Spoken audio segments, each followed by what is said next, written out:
ejemplo, el nombre de variable va a aparecer cada momento en que ustedes empiecen con su investigación. Así que es una característica o propiedad de un individuo, sea medible o no. Es variable, como su nombre lo dice, porque varía, ¿verdad? Varía entre todos los individuos. Todos los individuos pueden tener esa variable diferente o entre un grupo de individuos. Si no es variable y es el mismo valor, se llama constante. Es una variable. Por eso esas características nos hacen diferentes a los individuos o a las poblaciones. Aunque ahora los software estadísticos han mejorado mucho, de todas maneras se recomienda seguir algunos lineamientos al momento de definir las variables. Por ejemplo, que sea máximo 8 caracteres y de preferencia empezar con una letra. Un nombre para cada variable. Si ustedes miden en varios meses o en varios tiempos las mismas variables, pues ponerle. Entonces, TA1, TA2, TA3, pero es un nombre único para cada una de las variables. Pueden meter símbolos raros como los gatos, pesos, guión abajo, etcétera, son válidos. Algunos específicamente como porcentaje mayor, punto menor, regularmente no son válidos en la base de datos. Y para el caso de variables no hay diferencia entre mayúsculas y minúsculas. Estas eran sugerencias para la mayoría de los software, pero ahora en realidad se permiten brincarse cada una de esas sugerencias que aparecen por allá. Y digamos, no es error, ¿no? Sino es una manera de comunicarse con el software estadístico, con la estadística, porque son las reglas propias de él. Pero básicamente reglas para estadística, pero en realidad son sugerencias para el investigador. Entonces, hay dos cosas, es el nombre de la variable y la etiqueta de la variable. Hay software como el que usamos mucho acá, que es el SPSS, que hay un campo para el nombre de la variable. Y otro campo para la etiqueta de la variable. La etiqueta de la variable es cómo va a aparecer en sus cuadros, tablas, gráficas, o lo que significa. Por ejemplo, la variable número de gestas. Pues los paquetes no le van a permitir que pongan número de gestas, sobre todo porque tiene espacios. Esa se llama la etiqueta. Entonces hay que ponerle algún nombre pues adecuado que lo represente. Gestas, n-gestas, como ustedes quieran. Hay algunas reglas muy viejas que sugerían que fueran las primeras 2 letras de cada una de las palabras. Diría nuge, pero nuge no se interpreta como nada. Así que en realidad esto es para el manejo de su propia base de datos. Y antes ni siquiera los paquetes permitían que uno pusiera la etiqueta y ponía solamente el nombre de la variable, y pues era un enredo del demonio porque había que tener una hojita aparte para ver qué significaba cada una de las variables. Hoy ya no se necesita tanto, pero regularmente hay que poner algún nombre apropiado. Pero incluso si le das flojera, si son demasiadas variables, como nombre de variable, pues pueden poner X1, X2, X3, Y1, Y2, Y3 y perfectamente el paquete va a trabajar. Claro que tienen que poner su etiqueta por un lado, ¿no? Así que, como ven, son sugerencias, pero no son reglas, no son errores metodológicos, vamos.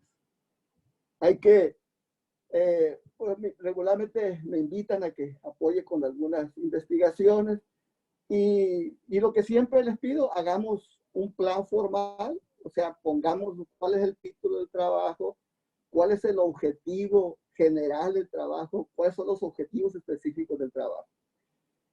Y si quieren ponerle más documentado y más formal todavía, pero con esos 3 aspectos son suficientes para que se puedan comunicar ustedes con la estadística y ellas pueden encontrar resultados. Título general, objetivo general y los objetivos específicos, de manera tal en que podamos convertirlos en variables. Para cada pregunta que haya, o sea, cada objetivo, ¿verdad? Hay que tomar la decisión sobre la forma en que la variable se utilizará en el análisis. Debemos decir si es continua, si es categórica, si es una variable respuesta a algo o una variable que quiere explicar la respuesta a algo, por ejemplo. Habrá respuestas, variables explicativas, independientes. Tenemos que detallarlo también en el documento ese. Hay algunos software que si usted, que le piden a uno qué tipo de variable. Si uno dice que es varias respuesta, entonces hay unas ayudas automáticas en el sistema que le permiten decidir a uno sobre un conjunto de varios procedimientos. Pues, si quieren, como un auxiliar en su análisis, pues sería bueno hacer esa clasificación. Yo siempre la pido a fuerza para poder comunicarme con ustedes o con los que solicitan los servicios. Hay unos conceptos básicos, datos, lo que ustedes entienden. Los datos son valores de una característica de interés, medidas en un conjunto de objetos individuos. No tienen que ser números, pueden ser colores, pueden ser situaciones, pueden ser alfanuméricos, son solamente los valores de una característica de interés. Esos son los datos. O como lo entendían ustedes, es importante, ahora sí, desde el punto de vista estadístico, que sepamos, y eso es imperdonable, no saberlo, pues, en la clasificación de los datos. Hay dos grandes clasificaciones. Son los que miden cualidades, o si quieren no poder medir, observan cualidades. También se llaman categorías, porque los datos cualitativos regularmente se miden en categorías. Tiene, no tiene, está enfermo, está sano, tiene dolor 1, 3, 5, por ejemplo. Y los datos cuantitativos, que son los numéricos.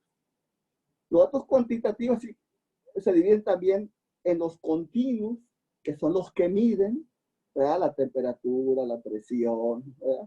Y son los discretos, que son los que cuentan número de pacientes, número de años, número de células, número de hijos. Regularmente al nivel que ustedes requieren para su tesis, que ese es el objetivo de estos diplomados en primera instancia, no hace mucha diferencia en cuanto a los métodos estadísticos en que diferencien mucho entre discretos y continuos, pero por la parte metodológica se le exige que ustedes puedan diferenciar. Pero los datos categóricos son objetos cuyos valores se agrupan en categorías basados en ciertos datos cualitativos y cualidades. Los datos son etiquetas o categorías. Por ejemplo, el color de pelo, rubio, café, rojo, negro. A veces ni siquiera sabemos qué significa esa etiqueta. No sabemos qué significa rubio, no sé qué significa café. Ni el rojo, no sé, si a mí me dice, ¿qué significa rojo? No tengo idea qué significa rojo. Pero para mí es una etiqueta a la que puedo identificar.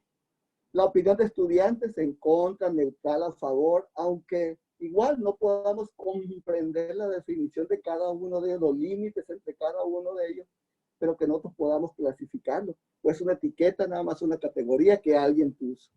Fumar, o puede ser más específica, ¿no? Fumar 0 cigarros, o sea, es no fumador, o fumador más de un cigarro, etcétera. Puede ser unas categorías que son menos arbitrarias más, y que se pueden construir a partir de datos más duros, más numéricos. O puede ser una frase, ¿no? La razón para tomar el curso. Podemos tener 3 o 4 razones diferentes, aparte porque la doctora Celis los obliga a que se metan. El otro tipo de datos son datos nominales. Son datos también categóricos. Se llaman nominales, categóricos. Estos datos nominales son parte de los datos categóricos, pero sus categorías no tienen un orden. Por ejemplo, ese que aparece por allá, rubio, café, rojo, negro, pues de manera general no halláramos aquí un orden en cuanto debe ser primero el negro, luego el rubio, luego el café, luego el rojo.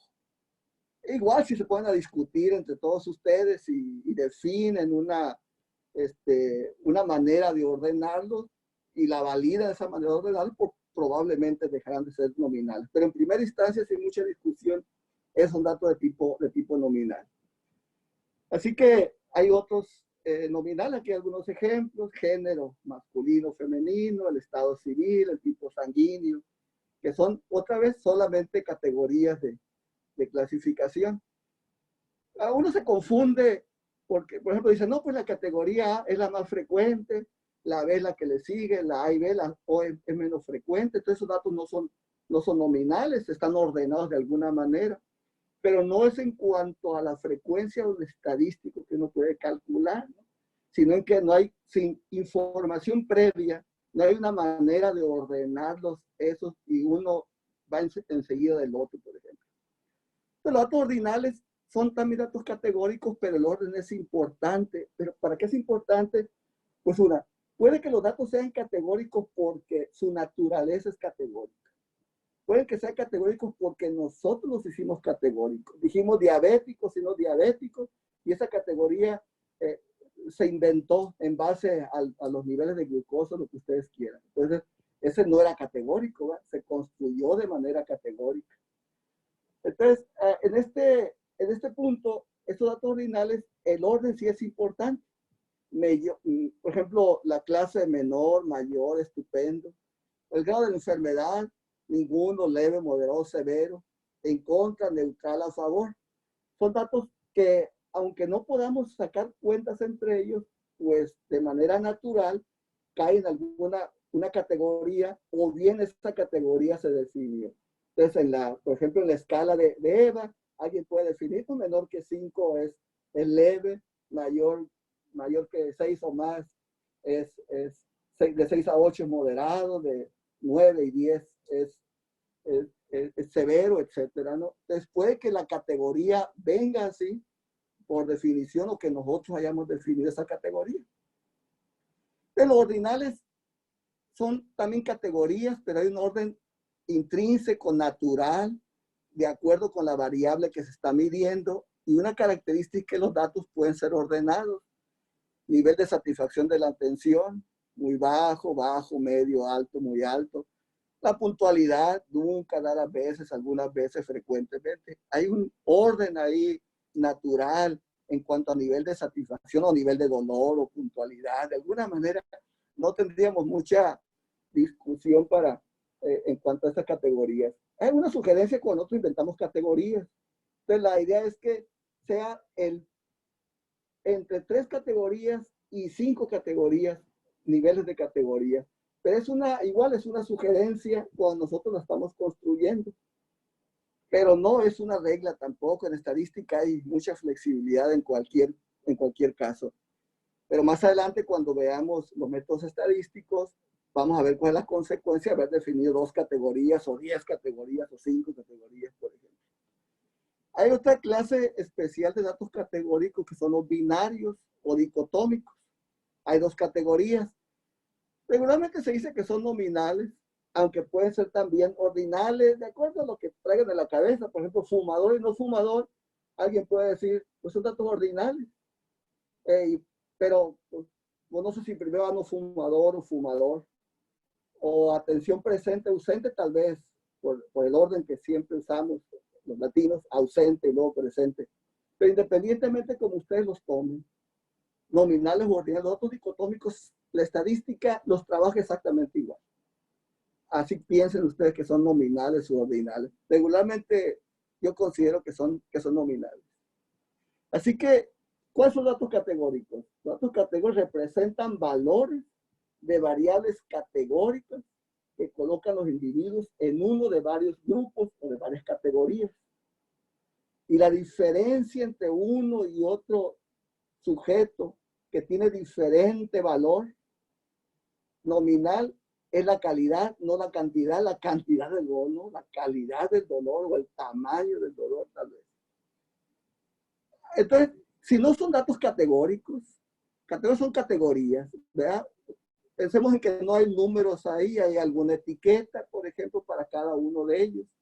Si no son, entonces se llaman numéricos. Regularmente, también se llaman datos de medida, pero vamos a llamarle datos numéricos nada más. Regularmente hay una unidad de medida. Por ejemplo, nivel de colesterol, la altura en centímetros, la edad en años, el número de visitas. A un lado casi hay una miligramos sobre decilitro, etcétera, ¿no? Hay una unidad de medida a un lado. Cuando hablamos de los datos numéricos, pues se llaman datos de medida. Algún termómetro, que son grados, etcétera. Siempre es la diferencia. Yo decía que hay discretos y no, hay algunos ejemplos, pero diferenciemos nada más así. Los discretos son los que cuentan. Número de alumnos, número de diabéticas, número de lectores de la llama, etc.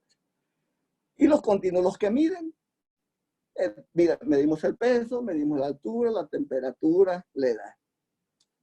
Esa es la diferencia. Y hay una diapositiva que alguna vez la hice, que sirve para diferenciar cualquier tipo de datos. Entonces agarran una variable, van a medir lo que en su protocolo, lo que están pensando. Y lo primero que tienen que hacer entonces es caracterizar, clasificarlo, si son numéricos, si son cualitativos o cuantitativos. Así que vean si tiene sentido hacer operaciones aritméticas, como sumar, restar entre ellos. Si tiene sentido, los datos van a ser cuantitativos o numéricos, como los quiera llamar.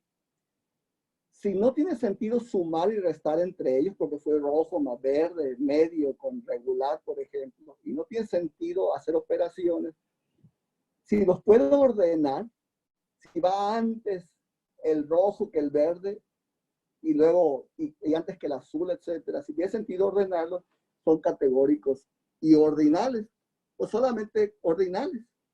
En otro caso son categóricos o nominales, como quiera llamarlos. Esa diapositiva es la que debemos de guardar todo el tiempo para tener nuestra clasificación. Es lo mínimo que se nos pide cuando solicitamos algún servicio de estadística. Lo mínimo es qué tipo de datos son. Y ya no estamos pensando qué tipo de estadística se puede realizar con él.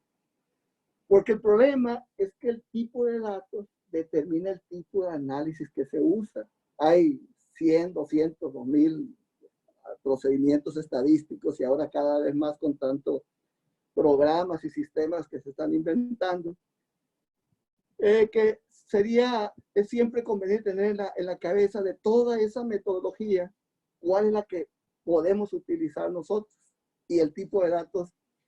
Y después el tipo de datos, el tipo de diseño, y luego el tipo de diseño, el tipo de objetivo, el tipo de pregunta, ¿no? Pero al menos el tipo de datos lo determina un subconjunto de todo el conjunto de métodos estadísticos que van apareciendo.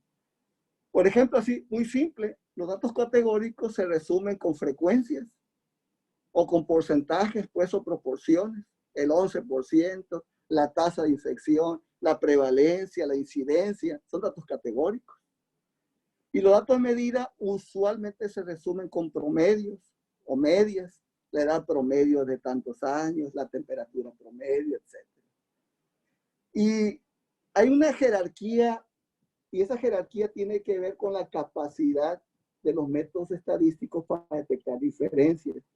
Los métodos estadísticos para eso se inventaron. O sea, en realidad es para analizar la variabilidad de los datos. Si sus datos no tienen variabilidad, no hay estadística que hacer. Variabilidad es sinónimo de diferencia. Entonces, si ustedes tienen datos numéricos, los métodos estadísticos son más poderosos, tienen más poder, más potencia para detectar diferencias. Y regularmente una investigación se hace para detectar diferencias entre uno u otro, al menos la estadística clásica, ¿no? Diferencias entre uno y otro procedimiento. Ya la estadística moderna ya tiene métodos específicos para no detectar diferencias, pues para detectar equivalencias o equivalencias. Vamos, pero quiere decir que cuando ustedes tienen datos numéricos, los métodos estadísticos son más poderosos para detectar esas diferencias entre los procedimientos, entre los individuos. Así que si ustedes tienen muchas categorías y sus datos son ordinales, pero con muchas categorías, por ejemplo, de escala la EVA. La EVA tiene 10 categorías, ¿no? O regularmente tiene 10 categorías. Básicamente es como si fueran datos numéricos. Uno los puede tratar como si fueran datos numéricos. Si tiene solamente 2 categorías, pues solamente, y no hay otra manera más que tratarlo como datos categóricos. 3 categorías, datos categóricos también. Arriba de 5 categorías, podemos usar algún procedimiento estadístico para datos numéricos para que tengan más potencia en detectar diferencias. Lo que quiero decir es que si ustedes colectan sus datos de manera numérica y por alguna costumbre o porque así lo ven representado, los categorizan, no pierdan ese dato. O sea, dejen el dato numérico y enseguida hagan su categorización.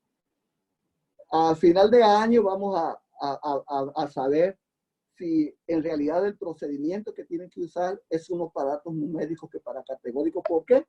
Porque no se detectó diferencia entre los datos categóricos. Háganle de cuenta que tiene un punto de corte para alguna enfermedad. Vamos a hacer que tenga un punto de corte. El punto de corte es 20, es el punto de corte. Abajo de 20 son sanos, arriba de 20 son enfermos, por ejemplo. Pero si ustedes categorizan y supónganse que todos los datos están alrededor del 20, enfermos y sanos alrededor del 20 completamente. Entonces, básicamente no hay diferencias que podamos identificar ahí y no te estamos poniendo a los sujetos como si son diferentes y siendo que en la realidad estaban, no sé, entre 19.5 y 20.5. Entonces, vale más que guardemos la información de los datos numéricos para, al momento de los análisis estadísticos, ver si deberíamos de cambiar a otra metodología para detectar esas diferencias que en realidad existen, pero al hacer la clasificación categórica, nosotros la rompimos o la perdimos ahí. Bueno, así que los datos categóricos son nominales. Ahí hay varios ejemplos para sus diapositivas, que ya algunas los poníamos por acá. Ahí están los ejemplos. Más ejemplos por allá, ¿no? Así que, pues sería bueno que pudiéramos, en base a lo que acabamos de ver, pudiéramos determinar el tipo de variables, escala. El nombre es una variable, ¿verdad? Doctor, están la mayoría de los estudiantes con la cámara abierta.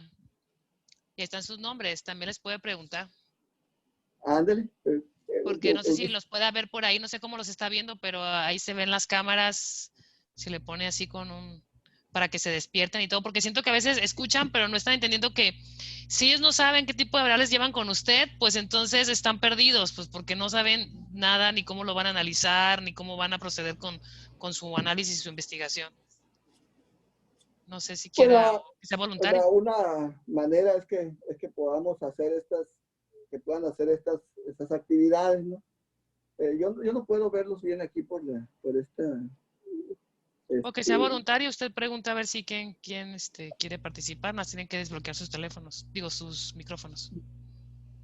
Bueno, pues está bien, entonces vamos a pensar que ese es el conjunto de variables, el nombre de la persona, el sexo, si tiene o no lesión en el pie, la edad en años, el estado civil, lo que ustedes conozcan, 3, la escolaridad en grado escolar, el tipo de familia, si es funcional o disfuncional, el apoyo social, si tiene o no tiene apoyo social, y la calidad de la atención. Estos datos son de una tesis de lesión de pie diabético.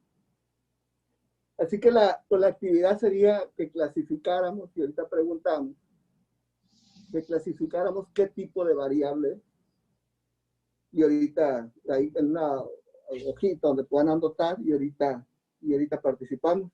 ¿Qué tipo de variable es? Si es categórica, o sea, si es nominal, ordinal, y si es numérica, y la segunda clasificación, si es discreta o es continua. Entonces, si la quieren anotar, ahorita. Ajá, Y si quieren, anótela.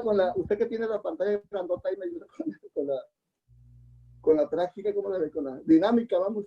Sí, claro. Entonces, que anoten el tipo de variable, que si es categórica o numérica, y la segunda clasificación, si es nominal, si es ordinal, si es discreta o es continua.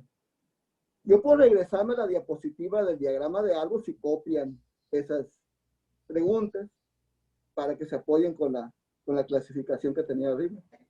Como guste. Bueno, pues entonces me puedo ver. Pues Como que las usted se anoten. sienta que es mejor para ellos. Para mí es exactamente igual. Como se le hagan los pues nomás que copien el nombre de las variables o que las clasifiquen ya. Entonces, primero, si es numérica, o categórica. O bien, el otro nombre si es cualitativa o cuantitativa. Es lo mismo categórica o numérica. Es la primera clasificación.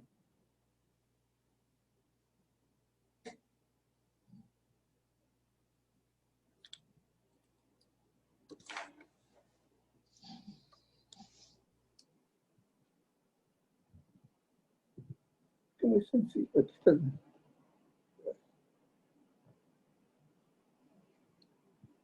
Pues ahí está el chat, no sé cómo lo trabajan ahí. Yo nunca trabajo ahí. Sí, generalmente pueden participar también en chat, pero sí me gusta que mejor abran el micrófono y nada más digan, esta variable considero que es tal, y ya si no los demás pueden corregirlo, ¿no? En el chat. O pueden decir lo que piensan, pero para que todos se activen. Porque si no, siempre es uno el que escribe, pues. Claro. Bueno, entonces, la primera variable es cualitativa o cuantitativa. La variable nombre. A ver, Francelia, ayúdame con eso. Sería categórica. El nombre sería categórica y nominal porque pues no se puede ordenar. Gracias. La variable sexo. Igual. A ver, ¿quién es? Nominal. ¿Quién está hablando? Stephanie. Ah, Stephanie, muy bien. ¿Ok? El sexo sería nominal. Ajá, nominal o categórica nominal, exacto. Lesiones en pie. A ver, ¿alguien más? Citlali Rivera. Puede ser ordinal. A ver, ¿quién está hablando? Yo. Claro. Puede ser ordinal. Ordinal Ordinal porque hay ¿cómo? categorías. Puede ser ordinal porque hay categorías para pie diabético y se puede clasificar. ¿Usted conoce una categoría para pie diabético que es ordinal?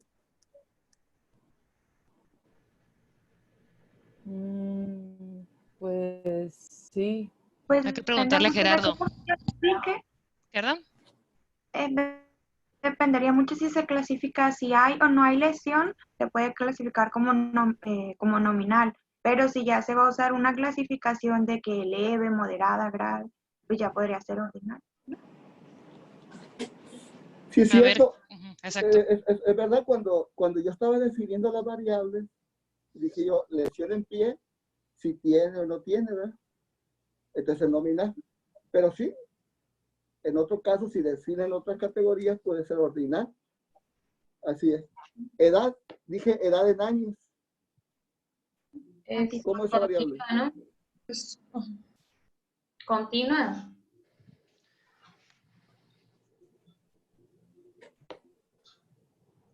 Entonces, una variable cuantitativa y usted dice que es continua. Sí. Siempre hay una confusión y es bueno ahorita aclararlo. La edad, uno la pregunta en años, en meses, ¿verdad? Edad en años, 15 años, 18 años. Pero en realidad la edad es una variable continua. Porque puede ser 1 año, 3 meses, ¿verdad? Entonces, siempre hay una confusión en eso. Es una variable continua en realidad, por más que la midan en años. Sí es continua. Y luego está la de estado civil. A ver, Marina. Nominal también, ¿no? ¿Con qué categorías? ¿Mandé? ¿Con qué categorías? Nominal. Estado civil nominal. ¿Y cuáles serían las categorías para que fuera nominal? Soltero, casado, viudo, divorciado. Esas son, usted supone que esos no tienen un orden, ¿verdad? Pues no. Yo supongo lo mismo. Algunos pueden discutirnos mucho en cuanto que sí existe un orden en cuanto al estado civil, pero regular porque tienen apoyo, ¿no? Por eso hace alguna diferenciación.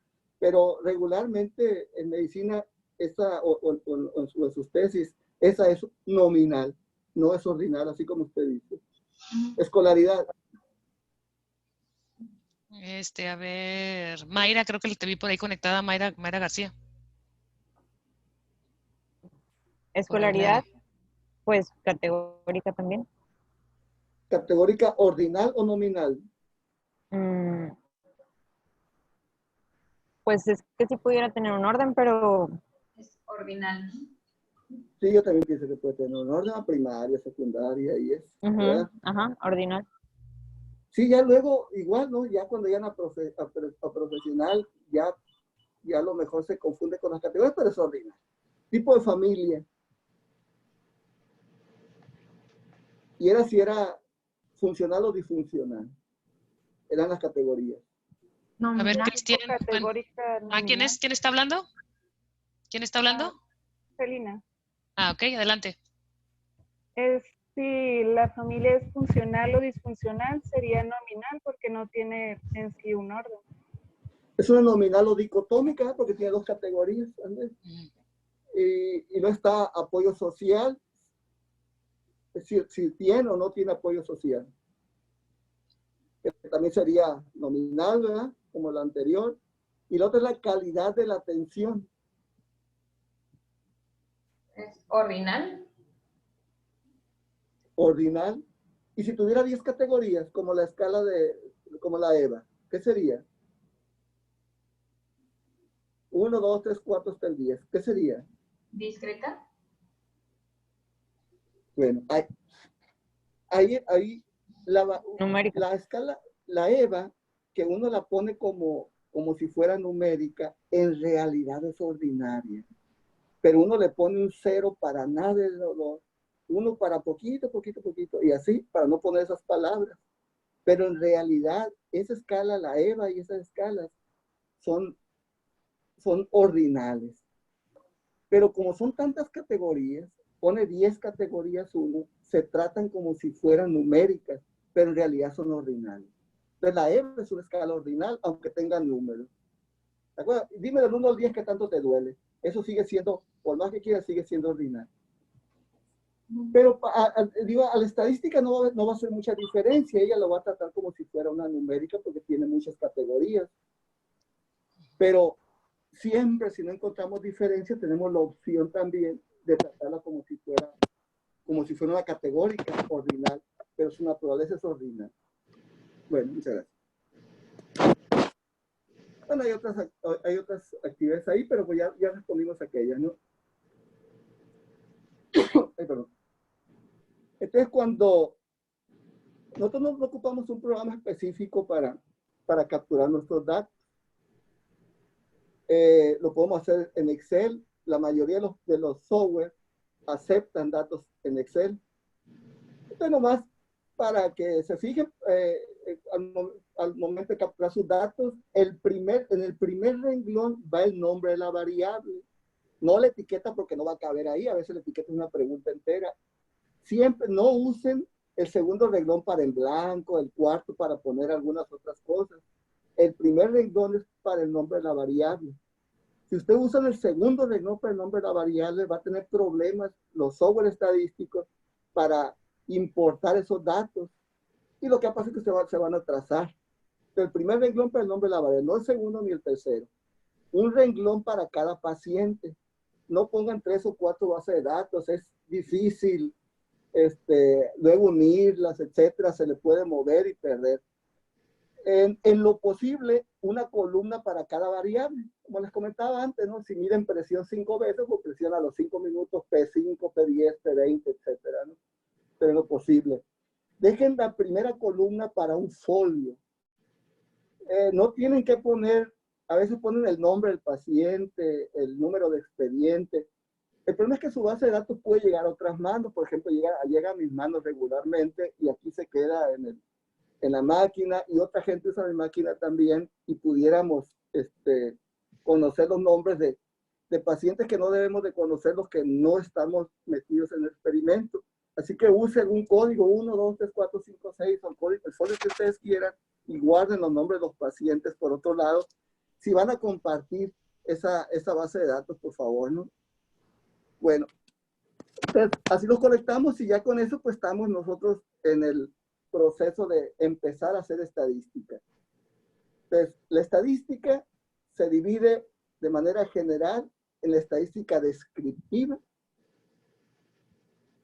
y en la parte de inferencia estadística.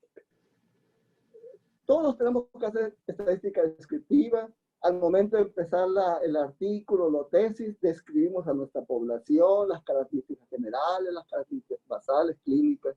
Entonces, hacemos una descripción de nuestra población. Entonces, de eso se encarga la estadística descriptiva, es cómo presentarlos, cómo resumirlos y cómo describirlos. Esa interpretación descriptiva no es más que cómo describirlos.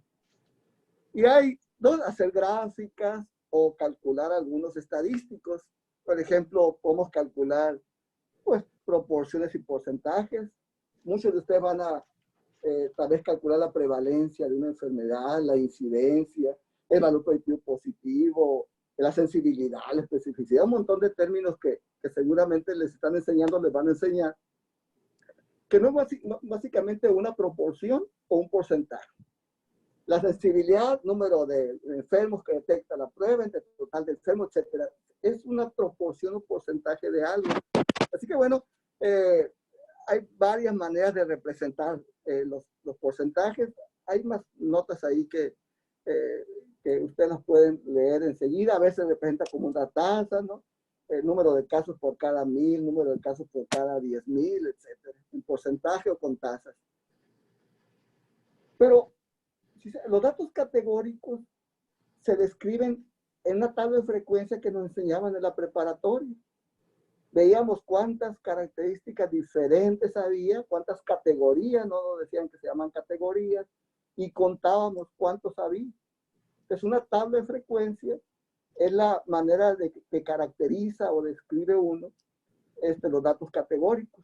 Entonces, haga de cuenta, esa base de datos que aparece por allá, tengo dos variables categóricas, que es el grado de disfunción temporomandibular y el género. Y ahí están es una variable ordinal y una variable nominal que aparece por acá, datos categóricos. Entonces, pues lo que hace uno es hacer una tabla de frecuencias como esta, o una gráfica como esta, y no hay más que hacer para los datos numéricos. Por ejemplo, eso de prematurez, el 45 son prematuros, el 96 fueron a término. Entonces uno pone las frecuencias y los porcentajes y se escribe y se describe exactamente como dice ahí. De la muestra total, 45, es decir, el 31.9% de los niños fueron prematuros y el resto fueron a término, por ejemplo. Podemos usar una tabla de frecuencias, porque solamente frecuencias aparecen por allá, o una gráfica. Regularmente las gráficas de barra se usan para datos ordinales, regularmente, pero no es una regla tampoco. Si ustedes pueden hacer si sus datos son ordinales, la sugerencia es que siempre hagan una gráfica de barras, pero si no les gustan a ustedes, si por el diseño de su presentación no lo ven adecuado, si no cabe, pueden usar otro tipo de gráficas. Sigue siendo una sugerencia, pero nos comunicaremos mejor si las hacemos así. Para datos categóricos nominales, es preferible hacer diagramas de pastel como el que aparece por abajo, de los grados de disfunción. Entonces, una tabla de frecuencias o una gráfica. Recuerde que en sus tesis, en sus artículos, debe de poner una u otra cosa. En las presentaciones, yo regularmente pongo las dos como aparece por acá, porque me gusta ver la gráfica y los números para poderlos leer ahí cómodamente. Entonces, los datos categóricos se representan con una tabla de frecuencias, regularmente en frecuencias y porcentajes. Si no quieren porcentajes, en tasas, razones, etcétera, pero que básicamente es un porcentaje, la misma división por la operación aritmética representada o con nombre diferente. Entonces, en nuestro artículo, pues escribimos las características basales y redactamos, ¿verdad? De la muestra total, si estuviéramos redactando nuestra tesis ahí, nuestro artículo, de la muestra total de 141 infantes, el 58% hombres, la mayoría en lugar de nacimiento en la localidad, ¿verdad? Y el 31.9% fueron prematuros. Así, no hay más que decir, no hay otra conclusión por acá, del punto de vista estadístico, ¿no? Del punto de vista clínico, yo no sé, ustedes sabrán lo que van a decir. Pero desde el punto de vista estadístico no ocupamos escribir más de lo que aparece por acá, ¿no? Ahí está, ¿no? Si ustedes trabajan en política pública, en Secretaría de Salud, pues le interesará hablar de que la mayoría son locales y por tanto se ocupa una política pública, etcétera. Entonces, de acuerdo a su conocimiento y a su tema, ustedes le dan importancia a cada uno de ellos. Pero eso será en discusión, porque en resultados son solamente las 3 o 4 palabras que les comenté.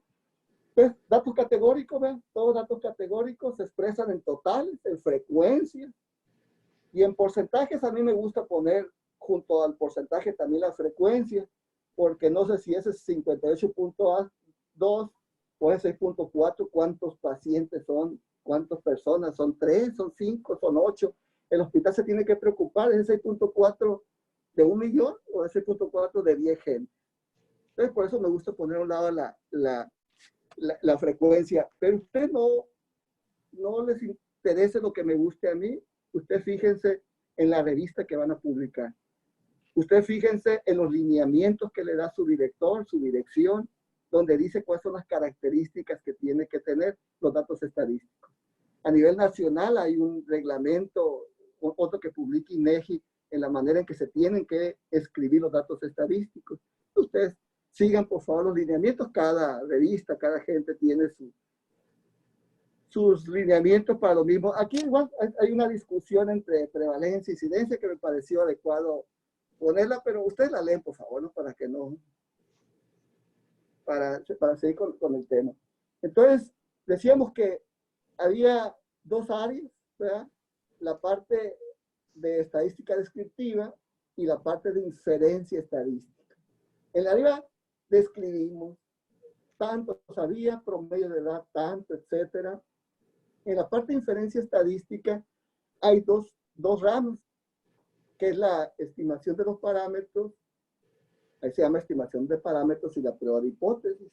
Por ejemplo, ustedes quieren comparar, su tesis es una prueba diagnóstica y ustedes quieren estimar la sensibilidad, la confiabilidad de su prueba diagnóstica. Quieren estimar su valor predictivo positivo. Esos se llaman parámetros, porque con esos parámetros son valores desconocidos de su procedimiento, que ustedes usan una muestra para poder estimarlos, para dar un valor probable de los mismos. Se llaman parámetros. Antes de ir a tomar la muestra es un número desconocido y se llama parámetro. Una parte de estadística es la parte de estimación de esos parámetros.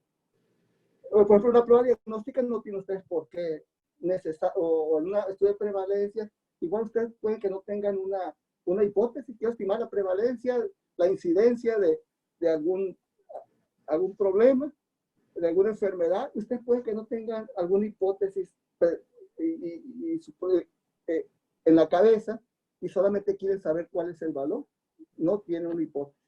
Pero si es una hipótesis, así como entienden, una hipótesis, una prueba concebida, es más fácil cuando queremos comparar un par de grupos, ¿verdad? Casos y controles. Ustedes pues van a querer probar que los factores de riesgo están más presentes en los casos que en los controles. Si tiene un tratamiento y sale en un tratamiento nuevo, una modificación, ustedes quieren probar que el tratamiento 2 es mejor que el tratamiento 1. O sea, hay una hipótesis preconcebida. Y no es la estimación de un parámetro. Alguien podría decir, bueno, quiero calcular la diferencia entre el tratamiento 1 y el tratamiento 2, sin tener una hipótesis previa, porque no tienen un punto de vista para decidir cuál de los 2 tratamientos es mejor, o porque hay una controversia entre los mismos, por ejemplo. Así que puede ser estimar un parámetro o una prueba de hipótesis. También en la prueba diagnóstica uno puede plantear una hipótesis. Y la hipótesis es que la sensibilidad de la prueba X es mayor del 90%. Adelante. Si ustedes tienen alguna justificación para ponerlo como hipótesis, adelante. Yo preferiría ponerlo como estimar un parámetro. Entonces, ¿pero qué es estimador? Los estimadores hay de 2 tipos. Ustedes ya han leído artículos ahora, pues con el tiempo que tienen aquí en el CIDOX. Hay estimadores puntuales e intervalos de confianza. También lo vieron en su curso de estadística. A ustedes todavía no se lo han quitado allá de su carrera. Entonces, es un valor. Dice, la sensibilidad es del 80%, por ejemplo. Ese es el estimador de la sensibilidad. Un valor nada más. Un número. Pero si me dicen que es del 80%, o me dicen su esperanza de vida es de 15 meses. Y ya yo voy a esperar, pues, yo sé que en 15 meses, pero esto es aleatorio y yo puedo responder diferente a como responden otros pacientes. Entonces, por supuesto, es lógico pensar que hay un rango de posibilidades que no es exactamente 15. Y yo quisiera tener, pues, un rango de valores posibles, sino únicamente un punto donde seguramente usted se va a equivocar y no van a ser 15, van a ser 5 días o 5 años después o antes, ¿verdad? Entonces se construye lo que se conoce como un intervalo de confianza, que es un conjunto de valores posibles donde se va a encontrar mi verdadera esperanza de vida. Mi verdadero parámetro, pues el parámetro que se llama, vamos a esperanza de vida. Nosotros podemos regularmente los intervalos de confianza, esa confianza, pues es así como lo entienden, pero en términos de estadística, es la probabilidad que el verdadero valor se encuentre en el rango que me diste. Es decir, si me dijeron, va a ser entre 10 y 15 años, vamos a suponer que sea entre 10 y 15 años el rango de valores.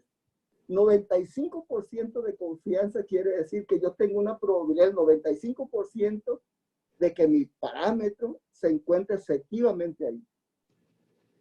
Uno puede determinar cuál es el intervalo de confianza, el nivel de confianza. Uno puede decir, yo quiero el 99, yo quiero el 90, pero bueno, es una discusión que no aparece por acá. Solo les comento que en caso de clínica, los intervalos de confianza son del 95%, 99% para los casos de farmacia, cosas así, pero en el caso de ustedes se fijan regularmente el 95% de confianza. Y bueno, entonces, si no es un intervalo de confianza, si la sensibilidad de la prueba, entonces quedamos. El estimador puntual es del 80%, pero está entre el 30 y el 90%, por ejemplo. Si nosotros no damos ese conjunto de valores, no vamos a suponer cuando salga un falso positivo ahí. ¿Qué nos dijeron? Nos dijeron que 80% la sensibilidad de la prueba. Y nos sale 1, 2, 20 falsos positivos. Es que no nos dan un rango de valores posible. No nos dijeron que era 80, sí, pero entre 30 y 100. O sea que podía haber sido de 30% la sensibilidad y no del 80%. Esa es la utilidad de tener intervalos de confianza, pero ustedes han de conocer más intervalos de confianza, todos los valores posibles, ¿verdad? Con esta gráfica, pues lo de la cola izquierda son los enfermos, lo de la cola derecha son los extremos, los del medio son los normales. Se utiliza mucho esos intervalos de confianza para calcular rangos, por ejemplo, para hacer puntos de corte, etcétera, que los obesos, los normales, los desnutridos, etcétera. Así que bueno, esos términos los han escuchado muchas veces, si no en los artículos, pues al menos en de todos los días. Entonces, si no queremos estimar, si no tenemos una idea, tenemos una conjetura que queremos demostrar, o sea, tenemos una hipótesis pues, que queremos demostrar, la estadística se llama, el método es una prueba de hipótesis. Entonces, una afirmación, una declaración de lo que creen que va a suceder y que lo van a probar una vez que hagan su experimento. Estas hipótesis, la estadística solamente va a demostrar lo que ustedes creen. La estadística no les va a encontrar a ver qué hay. No les va ahí le va esta base de datos y fíjese a ver qué pasa y luego yo formulo hipótesis hacia atrás. No funciona así. Regularmente cuando ustedes llegan con una hipótesis, ustedes calculan los datos con la esperanza de que se pruebe su hipótesis. Entonces la estadística es solamente tratar de demostrar que es cierto o falsa su hipótesis, pero no al revés. No es con los datos, vamos a buscar qué hipótesis nos armamos por acá. Entonces, ¿por qué? Porque ustedes la hipótesis la hacen en función de todo su marco científico, de toda la evidencia que hay, de estudios similares, de poblaciones similares. Toda la evidencia teórica que aparece por acá, pues, toma los datos, pues con la idea, con la afirmación, pues, de que es cierto lo que ustedes están queriendo probar, que es cierta su hipótesis. La estadística lo que hace es ponerse en el otro lado. Le dice, no es cierta tu hipótesis. Entonces, el investigador lo que hace, la hipótesis de la estadística es que no es cierto lo que estás diciendo. No es cierto que el tratamiento que estás diciendo es mejor que el anterior. No es cierto. Ese es el punto de vista de la estadística. Entonces, lo que hace el investigador es colectar datos precisamente para refutar eso. Para refutar lo que la estadística toma como una hipótesis verdadera de que no es cierto lo que está diciendo. Aquí no sabía los números, pero bueno, la hipótesis puede decir que el promedio es mayor que 0, que hay diferencia, que la prevalencia es de 1/3, etc. Vamos a repetir esto. Hay dos tipos de hipótesis en la estadística clásica. La hipótesis nula, que es una afirmación de que no hay diferencia, no hay cambio, no hay efecto. Si ustedes quieren comparar dos tratamientos, la hipótesis nula dice no existe diferencia entre el tratamiento A y el B. Esa es la hipótesis nula.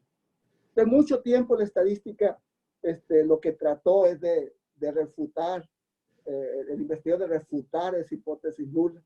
Pero esa es la hipótesis que tenemos que poner. No hay diferencia, aunque ustedes quieran probar que hay diferencia, no hay diferencia. Ese es el nombre de esa hipótesis.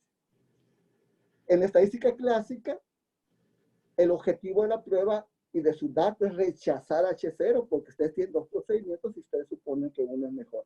Insisto, en la estadística clásica, ¿no? En la estadística contemporánea, su objetivo puede ser aceptar H0 o no rechazar H0. Le digo con lo de bioequivalencia y esas cosas que no tienen gran tiempo. La hipótesis alternativa es lo que quisiera aceptar, se llama la hipótesis de trabajo. Muchos como conocen cuál es la estadística clásica, ya no ponen la hipótesis nula. Entonces a veces ponemos solamente la hipótesis alternativa. El tratamiento A es mejor que el tratamiento B, que básicamente es como el objetivo, pues, y omite uno la hipótesis nula. Pregúntele ahí a su director, vea los lineamientos, a ver si usted tiene que poner una hipótesis nula o alternativa en su tesis, ¿no? Cuando uno hace una prueba de hipótesis, como uno trae datos y ocurre en un tiempo, en un lugar específico, puede que nos equivoquemos nosotros en la conclusión, o puede que nos equivoquemos porque estamos equivocados de remate desde el principio, o porque algún autor que observamos nosotros no hizo la prueba, correctamente, no le dimos un seguimiento, un análisis crítico y aceptamos lo que dijo, por ejemplo. Entonces puede que nos equivoquemos nosotros en rechazar la hipótesis nula o en aceptar que nuestro procedimiento es mejor, en aceptar lo que nosotros queremos probar. Entonces podemos equivocadamente rechazar o aceptar la hipótesis. Y en estadística hay algunos métodos, algunos parámetros que nos permiten controlar esa parte. Una de las maneras de controlar es con lo que se llama el nivel de significancia. Si usted ha revisado algunos artículos, si han tenido oportunidad de eso en sus clases, pues viene el p-valor o el valor p. Entonces el valor p es un número que calcula un paquete estadístico, de manera tal que nos permita tomar la decisión. Otra vez, en su área regularmente lo comparamos con un número que se llama el nivel de significancia. Regularmente es del 5%. Entonces ustedes su valor P, toman algún criterio que lo calcula el programa, ustedes lo comparan con ese 5% y toman una decisión de acuerdo a lo que dice el cuadrito. Regularmente rechazan la hipótesis si el nivel de significancia, si el valor P, perdón, es menor que su nivel de significancia. Pero son parámetros que tenemos que tener. El nivel de significancia es el mínimo error que estamos dispuestos a cometer. Yo me puedo equivocar en hacer mi prueba de hipótesis, pero el mínimo error que ustedes se pueden equivocar es del 5%. Y lo comparo. Si el error que cometo al decir que ese valor P, al hacer la prueba, es menor del 5%, quiere decir que es cierto lo que yo estaba afirmando. Entonces, Es como un parámetro. Cuando uno analiza datos se despeja más duda acerca del valor P y de los niveles de significancia que aparecen por acá, pero es controlar pues si nos equivocamos nosotros. Hay otro parámetro que se controla, que se mira en el tamaño de la muestra. Pero regularmente usamos eso que está en rojo que aparece por acá como una regla. Si el p-valor que aparece ahí en el software es menor que 0.05, rechazamos H0, rechazamos que no había diferencia, a favor de que sí había diferencia, rechazamos que el procedimiento no es mejor, a favor de que sí era mejor. Así que es un número crítico que tenemos que tener bien memorizado cuando estemos revisando los artículos, ¿no? Bueno, pero esa es teoría. Ya en la práctica tenemos que escoger entonces un método estadístico para cómo analizar, cómo probar nuestras hipótesis o cómo hacer nuestras estimaciones. Si nosotros queremos probar, vamos a suponer que la hipótesis existe relación entre dos variables. Y entonces lo que hacemos es dos variables categóricas y lo que hacemos es cruzarlas. Por eso se llaman tablas de contingencia. Vamos a ver si los valores de uno son dependientes de los valores de otro. Si hay dependencia entre una variable y otra. Variables categóricas ambas. Y uno lo que hace es una tabla de contingencia, una tabla cruzada. Es un método para analizar y describir variables categóricas. No tienen que ser nominales o ordinales, solamente categóricas. Esa es una tabla de contingencia. Aquí queremos probar si hay relación entre el grado de disfunción y el género. Pues esa era la hipótesis que tenía la doctora Nora. Si hay relación, entonces hacemos una tabla cruzada, una tabla de contingencia que aparece por acá. Regularmente la variable que queremos comparar se pone arriba. Por ejemplo, si era casos y controles, se pone casos y controles ahí, tratamiento 1, tratamiento 2. Los que queremos comparar se pone en la parte de arriba. Y la variable que es la que estamos usando para comparación, como los renglones. Así que vamos a comparar las columnas, vamos, de femenino a masculino, a ver si hay diferencia. Es una tabla de contingencia. Pero eso es para describirlo. Uno puede observar, así como observamos en la tabla de frecuencias, y se escribe exactamente igual los valores que aparecen por acá, los mayores, los menores. No hay un criterio, pero incluso describir todos los cuadritos es algún método que algunos puedan usar. Entonces hay un criterio, le digo, si queremos comparar, por ejemplo, casos y control femenino y masculino, los datos sobre la columna, como ya le había dicho en la anterior, ¿no? Ahí aparece más detalles en la diapositiva. O sea, es decir, cuando uno hace una tabla de contingencia, no sabe quién poner en los renglones y género o grado de difusión. Entonces hay alguna regla que debe de ser respetada, excepto si no hay espacio en nuestra tesis o algo. Pero lo que debe ser respetado sobre todo es por dónde se calculan los porcentajes. Si ustedes por cuestión de espacio tienen que voltear esa tabla, femenino, masculino, los porcentajes se deben de presentar por renglones y no por columnas como aparecen por allá. Así que hay algún detalle.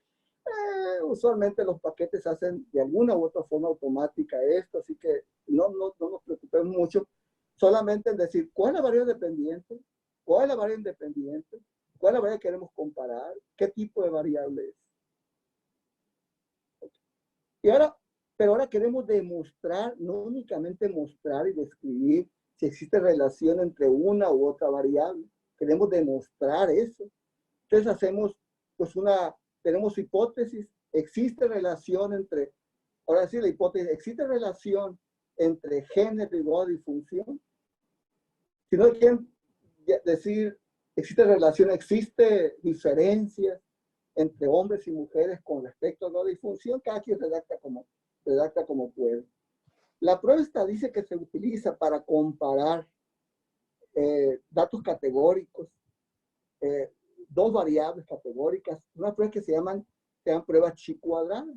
Queremos si hay diferencia, por ejemplo acá, es una tabla de contingencia entre expuestos y no expuestos, ¿verdad?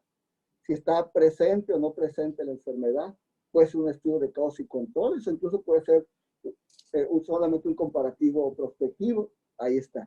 Entonces, es una tabla de contingencia, la puedo hacer a mano, uno pues si cuentas cuántos cayeron en cada una de las categorías, los totales. Le digo, no hagan eso, pues eso lo hace precisamente el paquete para describirlo. Esos son, por ejemplo, este es un ejercicio. Se colocaron datos de bebés que ingresaron al hospital pediátrico para cirugía. No se seleccionó la muestra al azar. Es un detalle que quise poner ahí. Para hablar de incidencia y prevalencia, la muestra tiene que ser aleatoria. Si no es aleatoria, ya con eso no le llamen incidencia ni prevalencia, llámele porcentaje. Bueno, entonces queremos contestar, esta es la hipótesis. Los bebés hombres que ingresan para cirugía, es más probable que sean prematuros que las mujeres. ¿Cuál es la hipótesis nula? La hipótesis nula es, acuérdense, no cambio, no diferencia, ¿verdad? Esa es la hipótesis nula. ¿Cómo nos quedaría la hipótesis nula ahí? A ver, Stephanie, si puedes participar.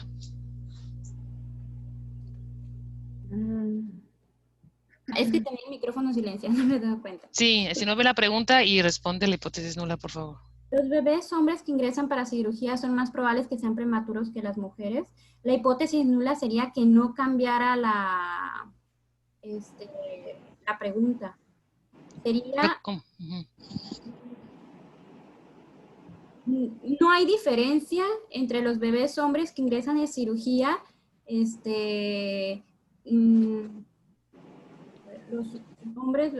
bebés hombres que ingresan son prematuros que las mujeres. No es más probable que los bebés hombres que ingresan a cirugía sean más prematuros que las mujeres. O sea que no hay un cambio. Bien, las hipótesis son contextuales. No tienen por qué ser esa hipótesis nula ni siquiera tan técnica. ¿Tá? Sí, puede ser contextual. Así como lo dice, es una hipótesis para que podamos meternos en el contexto. No es una hipótesis estadística, ¿no? Es una hipótesis contextual.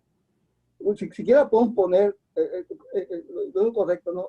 Otra manera de ponerlo más genérico y nunca nos vamos a equivocar es, existe relación, fíjense cómo lo ponen, existe relación entre prematurez y sexo del bebé.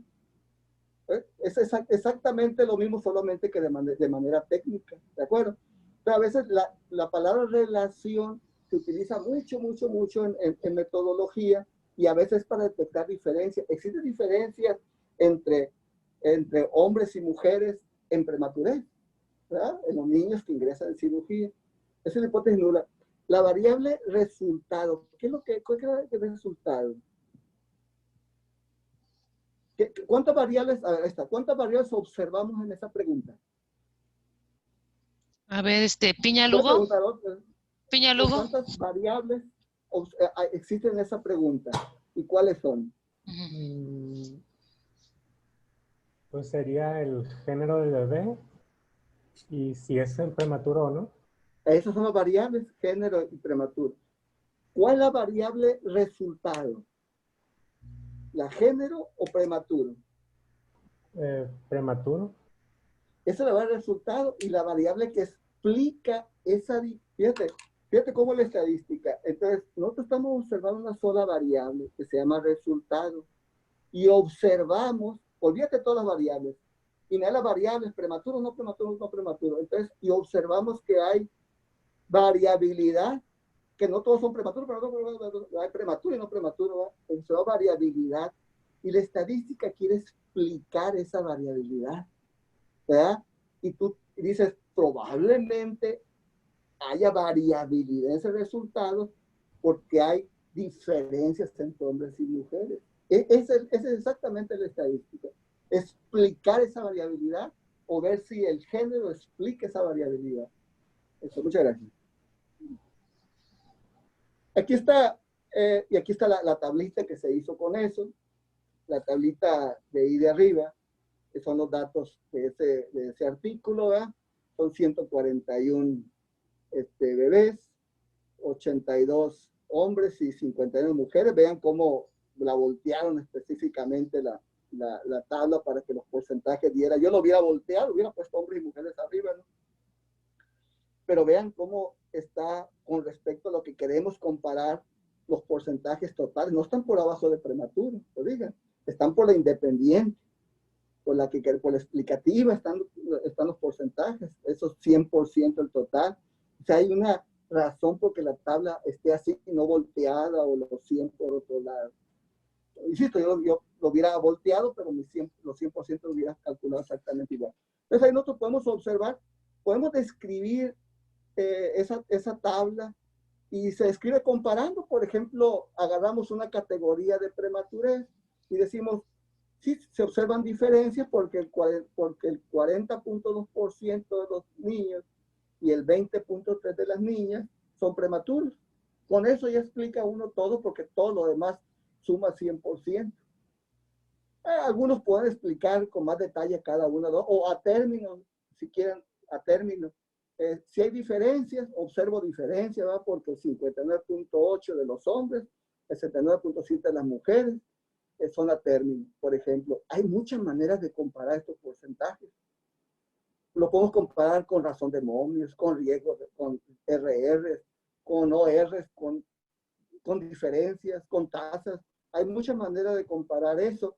Regularmente, los otros estadísticos, aparte de los porcentajes, tienen que ver con su diseño, ¿verdad? Si es un diseño de casos y controles, ustedes van a poner ORs acá, y en ORs me van a querer explicar la diferencia entre hombres y mujeres. Me van a decir, no, yo no lo explico así. Me van a decir, las mujeres tienen más riesgo de prematurez que los hombres, porque los OR son tan...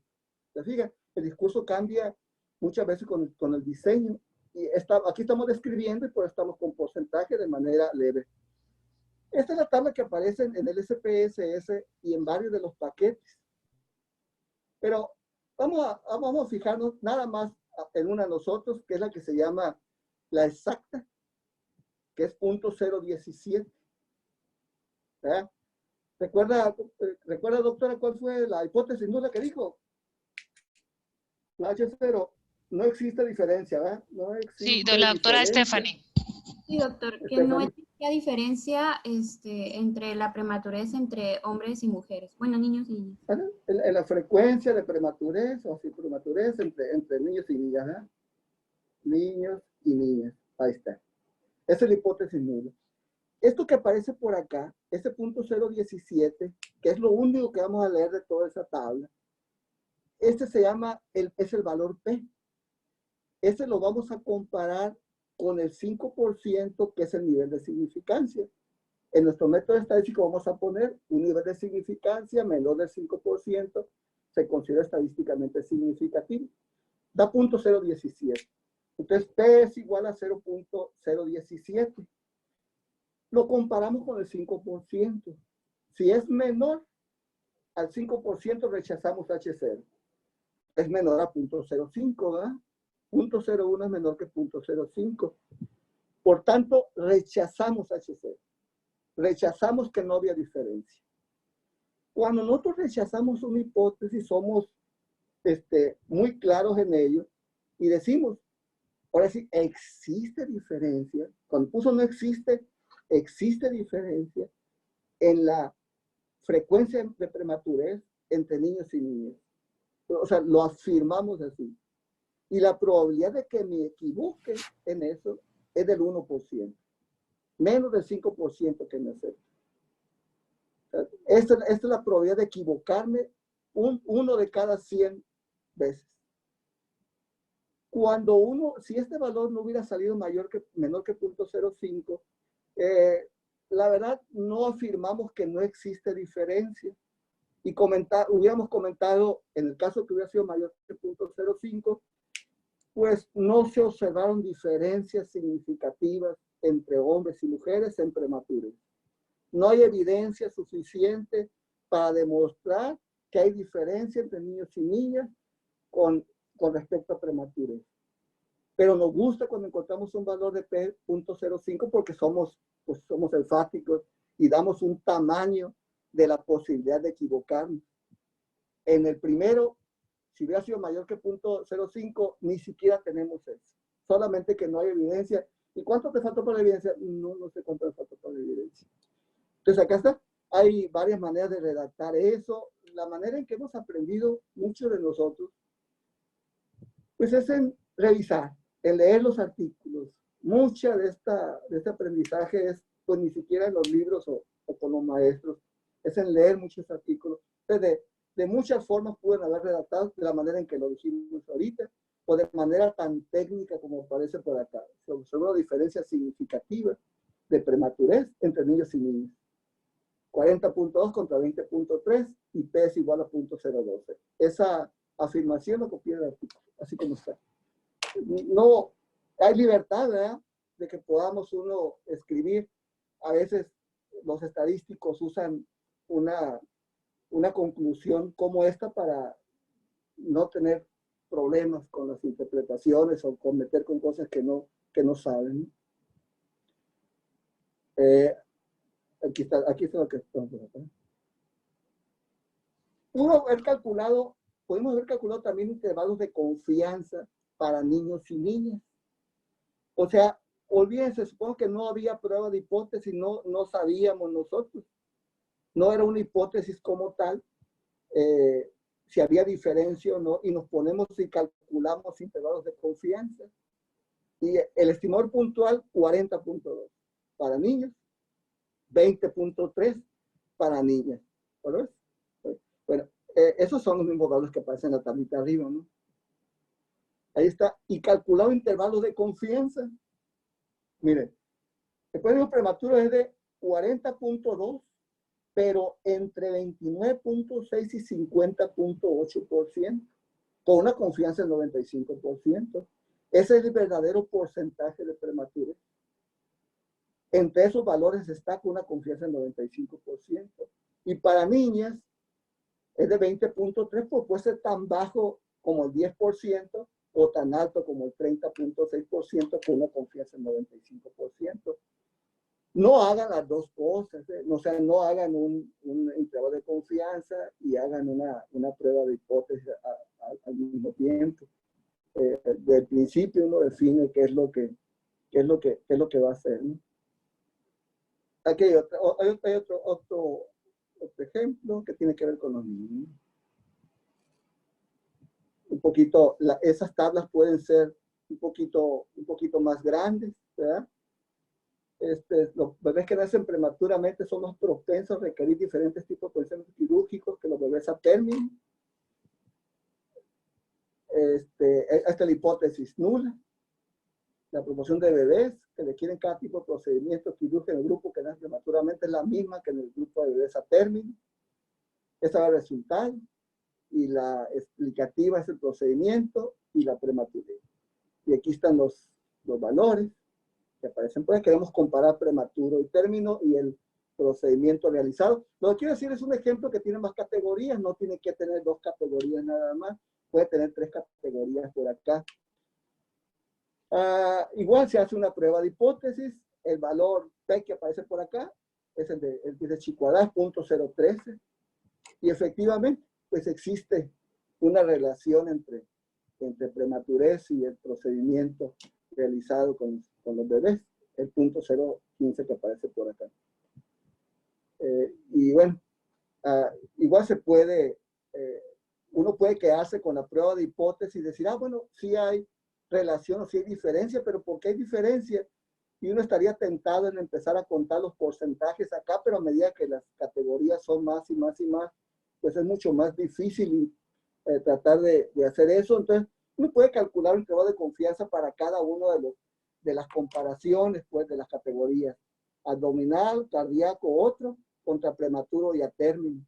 Y a calcular un intervalo de confianza, si tiene suficientes datos, como aquí en esta muestra, 53, 32 es mínimo, y calcular un intervalo de confianza contra ellos y tratar de establecer algunas comparaciones en los intervalos, hacer unas gráficas y eso. Mira, ¿qué sucede?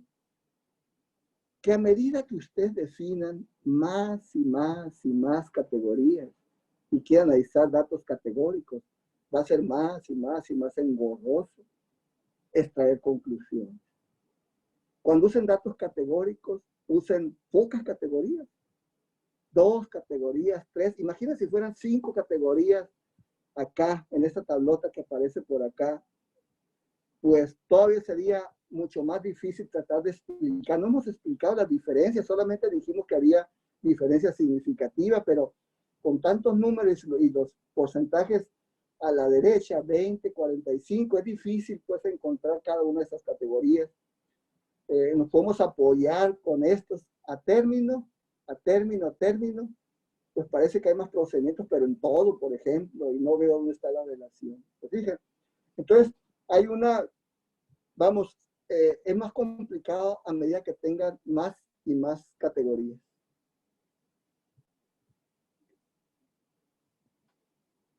Entonces, otros tipos de porcentaje se utilizan, yo les comentaba, de acuerdo al diseño que están definiendo, ¿no? Usar razón de momios o riesgos relativos, pero todos ellos básicamente son porcentajes, pero calculados con alguna otra metodología. Doctora. Doctor, ¿sí? Sí. Doctora, aquí estoy.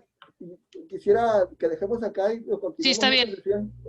Sí, nada más, sí me gustaría que les comentara antes de esto, bueno, ya sé que esto lo dejamos para otra sesión, lo de que la anterior era chi cuadrada, porque a veces ellos como que no escuchan mucho los términos estadísticos. No sé si se les puede comentar algo mínimo de eso y ya cerramos la clase. Sí. Cuando queremos comparar la relación entre 2 variables categóricas, la prueba que se va a realizar, una prueba que se llama chi cuadrada. Eso es suficiente. Es la prueba que se utiliza para comparar la relación o diferencia entre 2 variables categóricas. Esa es la chi cuadrada. Sí, le puede poner la tabla en la que estaba lo de la chi cuadrada. Es que a veces como que se me hace que lo ven, pero como que quiero que nada más pongan atención. Creo que es la prueba que más se ocupa, ¿no, doctor? Más que porque tenemos más variables categóricas, quizás. ¿O usted qué piensa? La prueba de chi cuadrada como que la que más probablemente vayan a usar ellos en sus tesis y todo eso. Porque regularmente siempre colectamos alguna variable categórica, ya sea los grupos, ¿verdad? Ya sea el género. Es que siempre hay una variable categórica ahí metida en los análisis. Uh-huh. Por ello puede que siempre la tengamos que utilizar. Pero y de estos tres, sí. Esta es la salida de la prueba chi cuadrada, ¿no? Tal como sale en la paquetería, ¿verdad? Les comentaba que lo que tenemos que observar nosotros en los resultados es el valor que dice significancia exacta. Siempre, aquí nomás hay un valor. Las pruebas cuando son de chi cuadrada, cuando son de 2×2, por ejemplo, tienen otros nombres como la prueba exacta de Fisher, pero eso secundario sigue siendo una prueba chi cuadrada. Así que podemos dejarnos el nombre de prueba exacta de Fisher, pero es donde dice significancia de 2 polas, esa que aparece por acá. Entonces el valor P es el punto 0.17, es con el que tenemos que comparar. Ok, nada más eso, doctor, para que ellos también vayan hilando, ¿no? Porque a veces ven las pruebas estadísticas y a veces no entienden muy bien, y por eso va a ser muy importante que cuando lleguen con usted, pues digan bien cuántas variables tienen, si son categóricas, si son continuas, entonces, y de esa manera sepan, bueno, tengo variables categóricas, bueno, en ese caso, pues voy a tener que usar una chi cuadrada para compararlas, ¿no? Nada más tenerle el concepto básico nada más de categóricas chi cuadrada, es todo lo que quisiera que se quedaran con eso. ¿Sí? Y pues, doctor, muchísimas gracias. Me encantó los ejercicios, la verdad. Muchas gracias. Ahí me avisas cuando tenemos la próxima sesión. Me la sí, el próximo martes. El próximo martes se lo mandé. Sí, para que ya no se quiten la forma aquí los chicos y ya terminemos con la parte. Les digo que es pues realmente es un atisbo, ¿no, doctor? Porque bueno, usted es matemático, usted cuánto no ha visto, cuánto no ve y sigue estudiando y sigue haciendo. Entonces, esto nada más es una introducción que ustedes también tienen que estar pues mejorando con la lectura de los libros, de ver videos, eso no tiene fin, pues. Si se da cuenta, no hay absolutamente un cálculo. Lo que ellos tienen que saber es leer los artículos. Y los artículos dicen, métodos estadísticos, se utilizó la prueba chi cuadrada para analizar la relación. Y tiene los valores P y las tablas de contingencia que aparecen por acá. De hecho, es a nivel de cómo tienen que leerlos en los artículos y en los libros. Así es. No hay ningún cálculo acá, ni computadora, ni cuentas, ninguna. Es decir, pero tienen que dominar todo el material como está ahí.